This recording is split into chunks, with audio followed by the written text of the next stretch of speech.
Welcome to this installment of the ISO GPS mini-series. Today I have a question for you. What is semantic GD&T? Let's find out. So it just refers to GD&T where the symbology is used correctly. So all of the symbols used must be defined, used in the correct locations, and consistent with the geometry they are controlling. Let's consider the tolerance on the page first. The tolerance size of 0 can be used when paired with a maximum material condition along a feature of size. The special MMC, maximum material condition, rules allow some variation depending on the size of the feature. If this weren't the case, we aren't allowed to say that no variation is permissible because we can't actually manufacture that. Now the datums. A-B is the combined datum through the datum features A and B.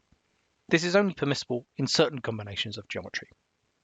The secondary datum C is fine, provided that the geometry chosen adds to the datum reference frame by specifying additional degrees of freedom. So from the information we have so far, we can't conclude if the feature control frame is meaningful or not. Let's look at the geometry. So, can we draw a combined datum through A and B? I think we can. It's the combined axis of the two. So this feature control frame and definition is semantic. It's clear and unambiguous. So let's look at another example, over on the right this time. Initially, this looks perhaps a little bit less promising. The spherical diameter symbol is only applicable to spheres and is rarely used. This one here. It's also a projected tolerance zone.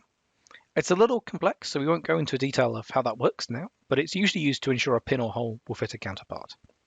It isn't really meaningful when applied to a sphere. The more than, less than symbol means for orientation only. Again, the definition is perhaps a little complicated for today, but this is a less usual datum modifier and is only applicable in certain circumstances. Let's look at the drawing. Well, this is probably still just as confusing. It's definitely not a sphere. So we've got a bit of a problem with the spherical diameter there. We didn't pick it up on the last slide, but the combined datum C-A isn't correct either.